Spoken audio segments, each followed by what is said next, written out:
Greetings, fellow Whovians. Hope we're having a great day. Well, time for another episode review, and today we're going to be looking at the Planet of Evil. Ooh, here we go.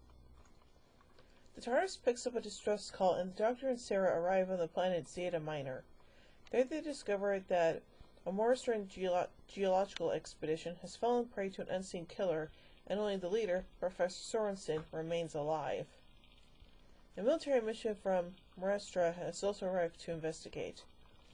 At first they suspect the Doctor and Sarah of responsibility for the deaths of the expedition members, but the culprit is eventually revealed to be a creature from a universe of antimatter, retaliating for the removal by Sorensen of some antimatter samples from around the pit that acts as an interface between the two universes. The Morristrans take off on their ship, but is slowly dragged back towards the planet due to the antimatter on board. Sorensen himself becomes infected by antimatter and gradually transforms into an anti-man, a monster capable of draining the life from others. Oh no!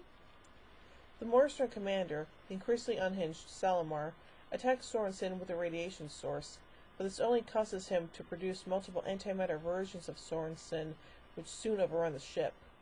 The Doctor finds the original Sorensen, takes him back to the planet in the TARDIS, and throws both him and his samples into the pit, fulfilling the bargain he earlier made with the antimatter creature. Sorensen reappears unharmed, and the Doctor returns him to the Morristran ship, which is now freed of the planet's influence. Hooray! So yeah, it's a pretty interesting story overall. But anyway, so let's look at some monster references, production notes, as well as some cast notes about this story. The Doctor quotes from Romeo and Juliet and Hamlet and says that he met William Shakespeare once.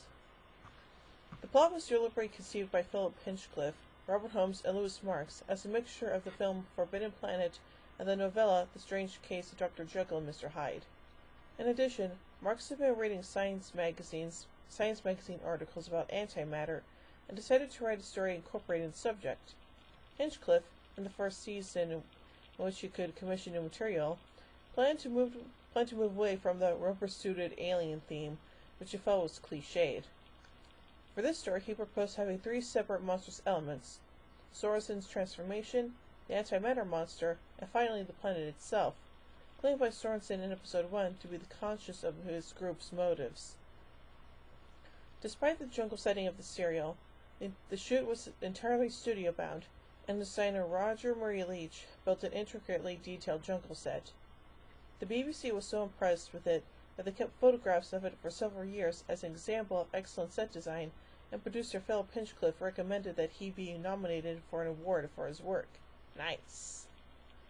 The original script had Sorensen dying after falling into the pit, but Hinchcliffe ordered that this be changed, as he felt it would be too grim an ending for, quote, the little ones, and because he saw Sorensen as a victim of the planet's influence rather than an evil man himself. Yeah, I agree. Instead, a scene was added in which Sorensen is released from the pit and cured of his antimatter contamination. Yay!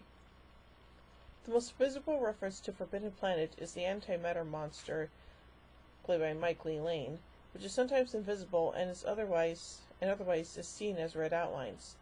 It bears a close resemblance to the film's Creature from the Id.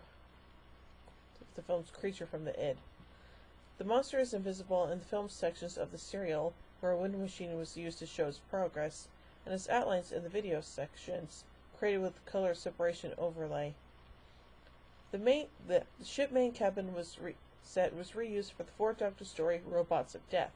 Cool. This is the final appearance of Michael Wisher in Doctor Who. Prentice Hancock made his third appearance, having previously appeared in Spearhead from Space and Planet of the Daleks. He will later appear in the Ribos operation. Frederick Jaeger, who played Professor Sorensen, and Ewan Solon, who played Wyszynski, both previously appeared in The Savages, in which they played Jano and Chow respectively. Louis Mahoney, who played Ponty, had previously appeared in Frontier in Space and will later appear in Blink. Graham Wessert, who played Dehan, had also previously appeared in Patrick Troughton's final serial, The War Games. So overall, it's a pretty interesting story, and I like the influences it took from previous films and stuff. So, overall, I give Planet of Evil 3 sonic screwdrivers out of 5. Well, join me next week as we take a look at my favorite Doctor Who episode of all time, Pyramids of Mars. So, until then, this is Whovian Queen saying, "Oh my giddy aunt! When I say run, run! I've a whisper louder the neutron flow. Would you like a jelly baby? Fantastic! Allons-y! Geronimo!" Bow ties are cool, fezzes are cool, and Stetsons are cool.